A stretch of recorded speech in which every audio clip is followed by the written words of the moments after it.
Foto terakhir di studio cahaya senja. Hujan sore itu turun perlahan, menumbuk atap seng kota Lembah Arunika seperti denting ritmis yang memanggil kenangan lama. Detektif Ardan Maheswara melangkah masuk ke studio cahaya senja, tempat seorang perempuan muda ditemukan tewas di ruang kerja yang dipenuhi aroma tinta foto dan kayu tua yang lembab. Korban, Naila Ardiani, tersungkur di lantai. Namun yang membuat Ardan terpaku bukanlah luka di kepalanya, melainkan foto yang terpasang di monitor komputer. Foto Naila sendiri. Tersenyum. Itu menjadi foto terakhirnya. Senyum di foto itu tak tampak dipaksakan, namun sorot matanya berbeda, seolah sedang merasa diawasi saat berpose. Ardan meneliti ruangan tanpa tergesa. Kaca jendela retak, tetapi tidak pecah. Rak-rak penuh negatif film berbaris rapi. Satu-satunya hal yang tampak ganjil adalah kursi kamera yang digeser sedikit keluar jalur, seolah seseorang berdiri di belakangnya, mengawasi dirinya memotret. Di dekat pintu belakang, Ardan menemukan setangkai bunga mawar kering, diletakkan begitu saja di lantai. Itu bukan dekorasi studio, bentukan kelopaknya sudah rapuh, tampak seperti bunga lama yang dipindahkan dari tempat lain. Ia menyimpannya dalam plastik bukti, sambil mencatat waktu perkiraan kematian korban yang menurut dokter forensik berkisar antara pukul 17 sampai pukul 18.30 sore.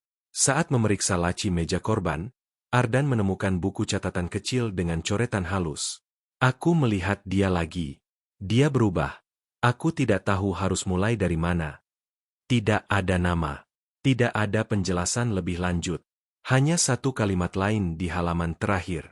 Jika foto ini adalah yang terakhir, semoga seseorang bisa membaca apa yang tak sempat kukatakan. Ardan memperbesar foto terakhir Naila di monitor. Di sudut kiri belakang, hampir tak terlihat, ada bayangan kabur yang memanjang ke arah rak kamera. Bukan bayangan korban. Dan bukan pantulan cahaya. Ardan menyimpannya sebagai petunjuk. Kota Lembah Arunika mulai dipenuhi bisik-bisik tentang kasus itu, terutama karena Naila dikenal ramah dan tidak memiliki musuh. Namun Ardan sudah belajar sejak lama bahwa kebaikan seseorang tidak menjamin hatinya bersih dari luka orang lain. Dan senyum terakhir di foto itu membuatnya semakin yakin. Ada seseorang yang pernah mencintai Naila, begitu dalam, hingga berubah menjadi dendam. Hari itu adalah awal dari penyelidikan yang akan mengguncang kota tenang itu menjadi ladang rahasia. Ardan belum tahu siapa yang ia kejar, tetapi ia tahu satu hal. Senyum Naila yang beku dalam foto itu sedang mencoba mengatakan sesuatu. Dan ia berniat mendengarnya sampai akhir. Jejak yang hilang di balik cinta lama. Angin senja menyapu jalanan berbatu Lembah Arunika ketika detektif Ardan Maheswara melangkah keluar dari studio foto tempat Naila ditemukan. Kota kecil itu tampak biasa. Lampu-lampu toko menyala, orang-orang pulang dari pekerjaan, aroma kopi dari kedai pinggir jalan menyeruak. Namun bagi Ardan, setiap sudut kini berubah menjadi panggung potensi rahasia. Senyum terakhir Naila terus menghantuinya. Seakan foto itu menyimpan pesan yang belum selesai diucapkan. Ardan memulai langkah penyelidikannya dengan menelusuri kehidupan sosial Naila. Dan nama pertama yang muncul adalah Raka Wijaya, kekasih Naila. Raka bekerja sebagai desainer grafis di sebuah agensi kecil. Ketika Ardan mendatanginya, pria itu tampak terpukul, namun bukan jenis terpukul yang meledak dalam kesedihan. Lebih seperti seseorang yang sedang menahan sesuatu yang tidak ingin terbongkar. Raka mengaku terakhir bertemu Naila 2 malam sebelum kematiannya. Mereka bertengkar kecil mengenai foto-foto perjalanan Naila yang belum ia unggah di portofolio kerja. Dia terlalu sibuk, kata Raka dengan suara pelan. Terlalu banyak proyek sendiri. Aku hanya khawatir dia kecapean. Namun Ardan menangkap sesuatu yang tidak cocok. Tidak ada kilatan emosional ketika Raka menyebut Naila.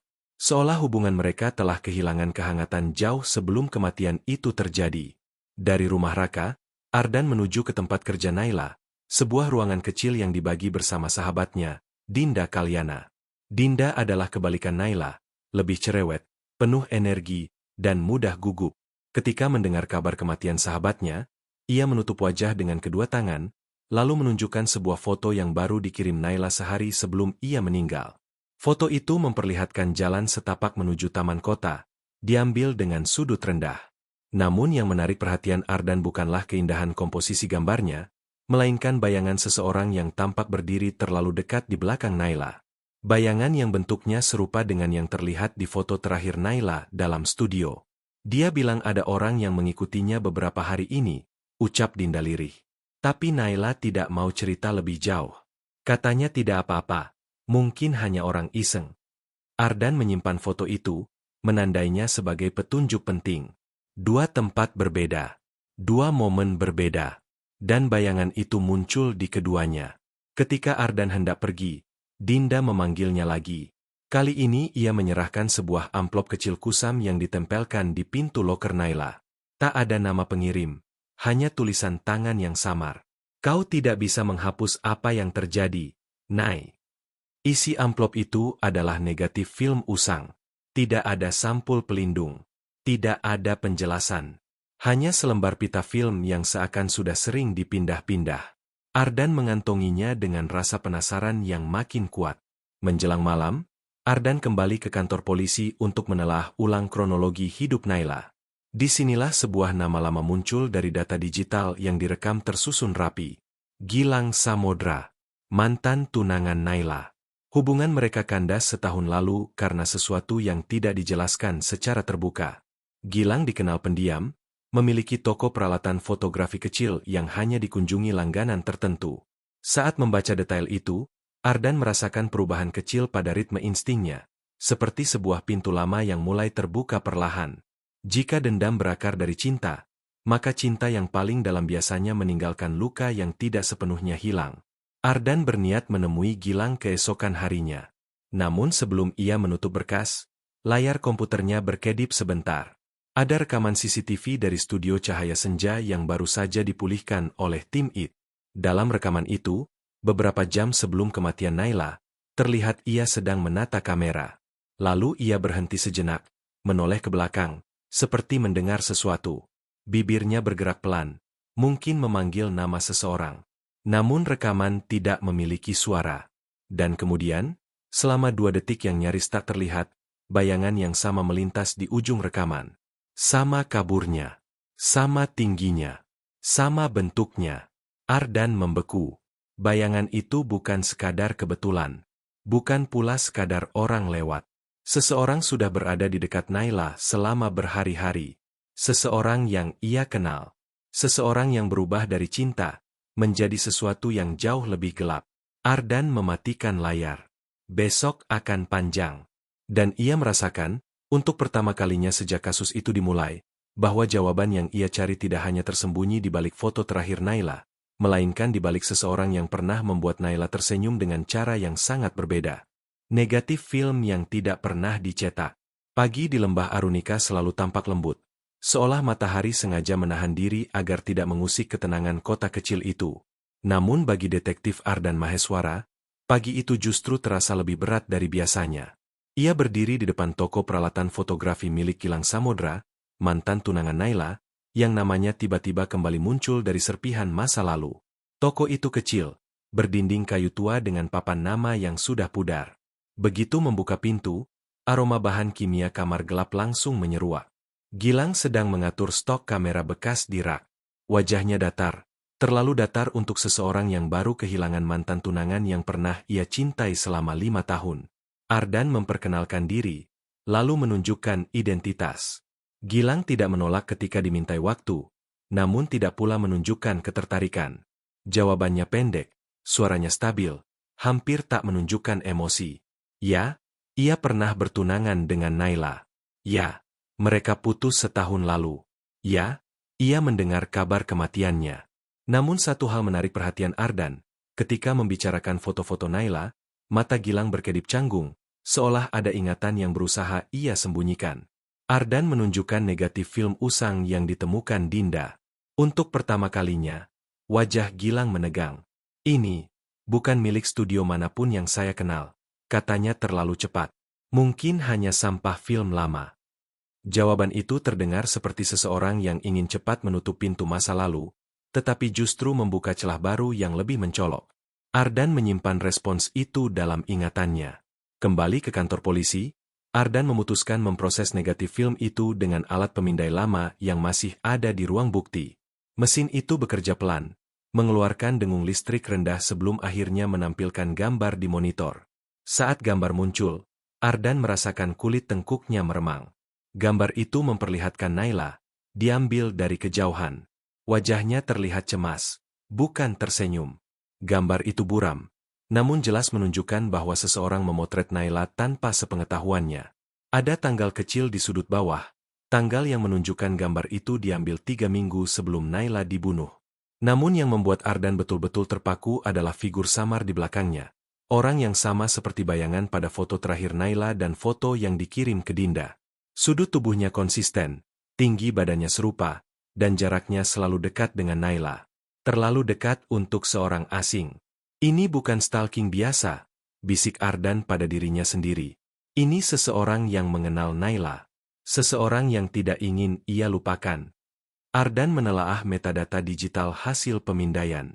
Hasilnya, film itu dipotret menggunakan kamera analog tipe lama, model yang tidak lagi banyak digunakan. Dari seluruh kota, hanya satu toko yang masih menjual dan memperbaiki kamera jenis itu, toko milik Gilang. Insting Ardan mulai mengunci arah. Namun belum sempat ia menyusun kembali potongan-potongan itu, Dinda menelepon dengan suara panik. "Detektif, ada sesuatu yang Anda harus lihat. Sekarang." Ardan segera menuju ruang kerja yang dulu digunakan Naila dan Dinda. Di meja Naila, Dinda menunjukkan album foto yang baru ia temukan terselip di bawah tumpukan map proyek lama. Album itu tipis, berisi hanya 4 lembar foto, namun tiap foto memancarkan ketegangan yang sama. Naila sedang berjalan di tempat yang berbeda-beda, di pasar, di taman malam hari, di depan rumahnya. Namun selalu terlihat sedang menoleh ke belakang, seperti merasa diikuti. Foto terakhir di album itu membuat napas Ardan tercekat. Foto itu memperlihatkan Naila sedang menatap lurus ke kamera dengan ekspresi campuran antara marah dan takut. Di bawah foto itu, tertulis tulisan tangan. "Berhenti." Namun yang paling mengejutkan bukan tulisan itu, melainkan sidik jari yang tertinggal samar di sudut album. Tidak rapi, tidak disengaja, seperti seseorang yang memegang album dengan tangan yang terguncang. Ardan membawa album itu ke laboratorium sidik jari. Jadi ketika hasilnya keluar, ia tidak menyangka bahwa dunia penyelidikannya akan kembali berubah. Sidik jari itu cocok dengan seseorang yang tidak pernah ia duga. Bukan Raka, bukan Dinda, bukan Gilang. Itu adalah sidik jari Naila sendiri. Ardan menatap hasil analisis itu dengan kebingungan yang pertama kali muncul sejak kasus ini dimulai. Mengapa album yang jelas-jelas menggambarkan seseorang menguntit dan menakuti Naila malah dipegang oleh Naila sendiri dengan gelisah? Mengapa ia menyembunyikan foto-foto itu tanpa memberitahu siapapun? Dan yang paling penting, siapa sebenarnya orang dalam bayangan itu? Ardan merasakan bahwa kasus ini baru separuh terungkap. Dan Naila, meski sudah tiada, tampaknya masih berusaha bicara melalui jejak-jejak kecil yang ia tinggalkan. Bayangan yang mengikuti tanpa wajah. Hujan turun tipis-tipis ketika detektif Ardan Maheswara keluar dari laboratorium forensik. Hasil sidik jari yang menunjukkan bahwa album foto itu pernah dipegang langsung oleh Naila menambah lapisan misteri yang bahkan instingnya pun tidak langsung mampu memecahkannya. Mengapa Naila menyimpan bukti tentang seseorang yang mengikutinya, namun tidak pernah melaporkannya kepada siapapun? Mengapa ia justru menyembunyikannya? Ardan kembali menelusuri setiap kata yang ia dapatkan dari orang-orang terdekat Naila. Tetapi semuanya terdengar seperti potongan kebenaran yang belum lengkap. Raka terlalu tenang. Dinda terlalu cemas. Gilang terlalu datar. Dan kini, jejak yang seharusnya mengarah pada pelakunya malah kembali berputar dan menghadapkan Ardan pada seseorang yang tidak lagi hidup, Naila sendiri. Setibanya di studio Naila yang kini diberi garis polisi, Ardan memasuki ruangan itu untuk yang ketiga kalinya. Lampu neon menggantung redup di atas kepala, menyinari peralatan fotografi yang tertata rapi. Rasanya seolah Naila masih ada di sana, berjalan dari satu sudut ke sudut lain, menyiapkan kamera sebelum memotret. Ardan berdiri di depan komputer yang menampilkan foto terakhir Naila. Senyumnya yang tenang, sorot mata yang tidak sepenuhnya damai, dan bayangan samar di belakangnya. Sesuatu dalam foto itu mengusiknya sejak awal, namun kini gambaran itu mulai memiliki tempat. Naila tahu ia sedang diawasi. Ia tahu seseorang mengikutinya. Tapi ia tetap memotret dirinya sendiri. Mengapa?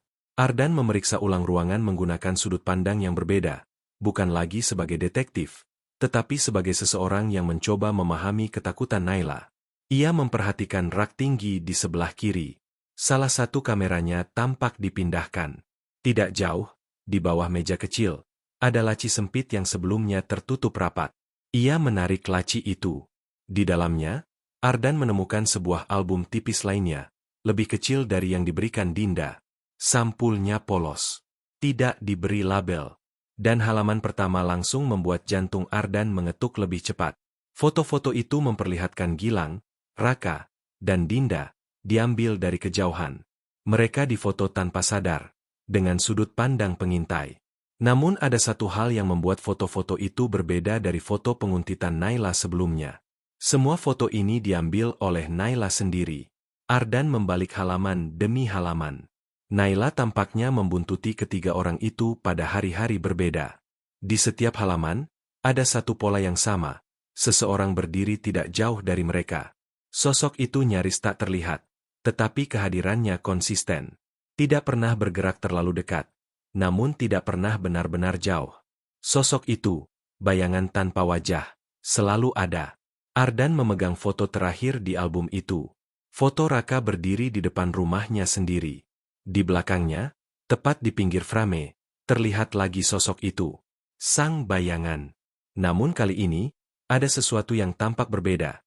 Bentuk bahunya sedikit membungkuk, seolah seseorang membawa beban berat yang tak terlihat. Ardan memperbesar foto itu dengan alat pembesar mini yang selalu ia bawa. Dan di sanalah ia melihatnya. Detail kecil yang hampir tak terlihat. Bekas luka memanjang di leher, seperti goresan lama yang belum sepenuhnya memudar. Ciri fisik itu tidak dimiliki Raka, tidak dimiliki Dinda, dan tidak dimiliki Gilang. Ardan menutup album itu perlahan. Semakin banyak ia menemukan, semakin jelas bahwa bayangan itu bukan orang-orang yang selama ini ia curigai. Namun jika bukan mereka, siapa? Ketika ia hendak keluar dari studio, sesuatu di meja kecil dekat jendela mengalihkan perhatiannya. Sebuah stopwatch kecil dengan noda tinta hitam mengisi sebagian permukaannya. Stopwatch itu berhenti pada angka pukul 00.47. Ardan mengangkatnya. Benda itu bukan milik studio. Dan bukan milik Naila. Ia tidak menggunakannya dalam pekerjaan fotografi. Stopwatch itu tampak seperti alat seseorang yang mengukur jarak waktu. Mengukur momen. Atau menunggu sesuatu terjadi. Di bawah stopwatch itu, Ardan menemukan secari kertas kecil, sobekan dari buku catatan Naila. Tulisan tangan yang sama. Namun kini lebih gelisah. Dia bilang aku harus diam. Tapi aku tahu dia akan datang lagi. Aku tidak bisa mempercayai siapapun. Bahkan mereka yang dulu pernah kucintai. Ardan terdiam lama. Kalimat itu mengubah segalanya. Dia. Satu orang. Bukan Raka. Bukan Gilang. Bukan Dinda. Seseorang yang Naila kenal, namun tidak ingin ia sebutkan. Seseorang yang cukup dekat untuk membuatnya takut, namun cukup penting untuk ia lindungi dari kecurigaan orang lain. Saat Ardan melangkah keluar dari studio, hujan semakin deras. Dan di pinggir jalan seberang, ia melihat seseorang berdiri memandangnya. Seorang pria dengan jas gelap, tubuh menjulang, wajah tidak terlihat jelas tertutup payung hitam. Pria itu berdiri terlalu lama untuk sekadar kebetulan. Terlalu diam untuk dianggap pejalan kaki biasa. Terlalu memperhatikan, seolah tahu apa yang sedang Ardan cari. Namun saat Ardan hendak mendekat, pria itu berbalik dan menghilang di tikungan gang sempit. Untuk pertama kalinya sejak penyelidikan dimulai, Ardan merasakan sesuatu yang tidak ia rasakan sejak lama, bahwa ia sedang diawasi. Dan ia sangat yakin, bayangan dalam foto-foto itu masih hidup. Dan kini ia memperhatikan Ardan. Waktu yang berhenti di detik ke-47. Malam turun lebih cepat di lembah Arunika. Seolah awan gelap sengaja berkumpul untuk menutup kota kecil itu dari cahaya. Detektif Ardan Maheswara memarkir mobilnya di depan sebuah bangunan tua yang sudah lama tidak digunakan. Ruang cuci cetak foto milik komunitas lama kota itu. Bangunan itu tertera dalam salah satu jadwal lama Naila. Tempat yang sering ia datangi ketika ingin bekerja tanpa gangguan siapapun. Tempat sunyi itu kini menjadi satu-satunya titik yang belum Ardan telusuri. Ia membawa stopwatch dengan waktu berhenti di angka pukul 00.47. Angka itu terasa semakin berat sejak ia melihat bayangan pria berjas hitam yang mengawasinya. Dan instingnya mengatakan, jika kasus ini ingin selesai, semuanya akan berputar kembali pada waktu yang tepat berhenti di detik ke-47 itu. Ardan memasuki bangunan tua itu. Lampu-lampu neon berkelip seperti sedang sekarat. Bau kimia fotografi yang mengering membuat udara terasa tebal. Lantai berdebu. Tapi di tengah ruangan ia melihat jejak langkah yang masih baru. Seseorang telah datang ke tempat ini, mungkin tidak lama sebelum dirinya tiba. Ia menyusuri ruangan-ruangan kecil hingga menemukan pintu yang sedikit terbuka. Dari baliknya, terdengar suara napas, pelan namun jelas. Ardan menyiapkan senter kecil, lalu membuka pintu sepenuhnya. Di dalam ruangan itu, seseorang berdiri membelakanginya. Tubuhnya tinggi, bahu sedikit membungkuk, persis seperti sosok dalam foto-foto Naila.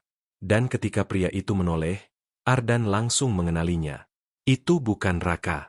Bukan Gilang, bukan siapapun dari lingkaran dekat Naila, melainkan seseorang yang tidak pernah muncul dalam penyelidikan. Seseorang yang selama ini hanya menjadi latar belakang dalam hidup Naila. Arman Satya, pemilik gedung cuci cetak itu, mantan mentor Naila saat ia belajar fotografi analog beberapa tahun lalu. Pria pendiam, sopan, tidak pernah terlibat masalah. Tidak ada satu orang pun yang pernah menyebutnya dalam interaksi sehari-hari Naila. Namun kini wajah Arman tampak berbeda. Kurus, pucat, dengan tatapan yang tidak lagi hangat. Di lehernya terlihat bekas luka panjang yang sama seperti dalam foto yang Ardan perbesar. "Detektif," ucap Arman lirih, suaranya retak. "Aku tahu kau akan datang." Ardan maju perlahan, tetap berjaga. "Kau mengikutinya," katanya. "Berhari-hari, bahkan berminggu-minggu." Arman tersenyum samar, senyum yang bukan tanda kebahagiaan, melainkan kelelahan.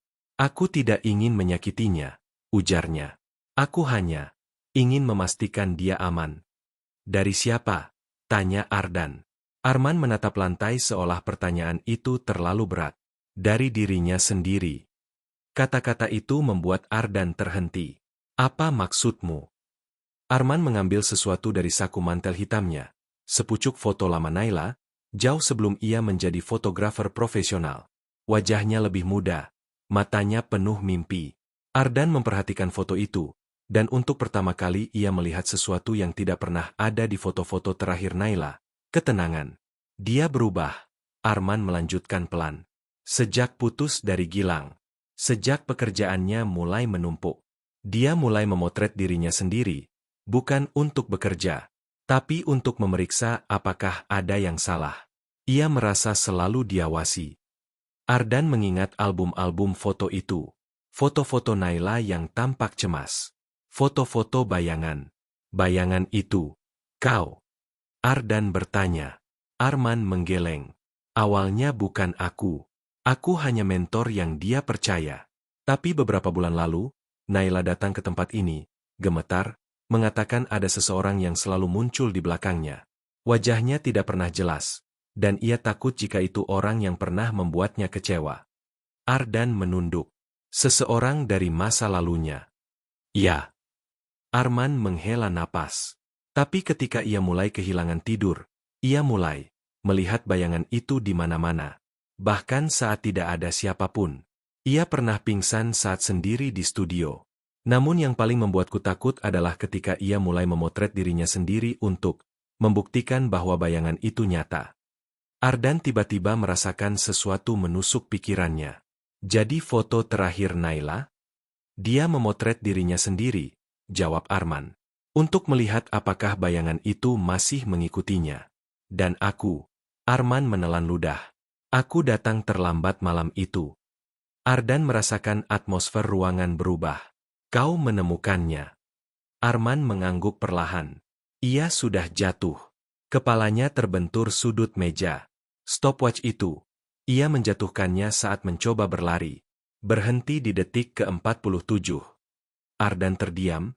Ini bukan skenario pembunuhan yang ia bayangkan. "Kau tidak membunuhnya." "Tidak," jawab Arman lembut. "Tapi aku takut. Karena aku tahu apa yang akan terjadi jika dunia melihat foto-foto itu. Mereka akan mengira ia gila. Mereka akan menyalahkanku karena selalu dekat dengannya sejak awal. Lalu kau menghilang." Ardan menatapnya tajam. Aku tidak ingin membuatnya terlihat seperti kasus yang biasa. Mata Arman memerah. Naila bukan korban kejahatan orang lain. Ia korban dari ketakutannya sendiri, dan dari seseorang yang pernah membuatnya percaya, lalu mematahkan kepercayaannya. Aku hanya berusaha melindungi sisanya. Ardan menghela napas panjang. Kasus itu tidak berakhir dengan ledakan kebenaran. Tidak ada pembunuh berdarah dingin. Tidak ada dendam besar seperti dugaan awal. Ada sesuatu yang jauh lebih manusiawi. Rasa cinta yang membusuk menjadi kecemasan. Rasa takut yang membesar menjadi bayangan. Dan seseorang yang berusaha menolong, namun terlambat. Saat Arman dibawa ke kantor untuk dimintai keterangan, Ardan menatap foto terakhir Naila sekali lagi. Senyumnya memang tampak tenang. Namun kini ia tahu arti sorot mata itu.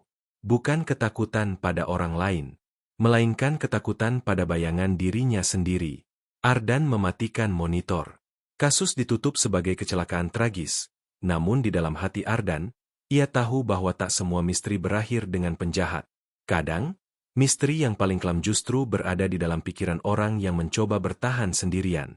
Dan senyum terakhir Naila akan selalu menjadi pengingat bahwa cinta yang berubah menjadi dendam paling mematikan bukan datang dari orang lain, melainkan dari diri sendiri.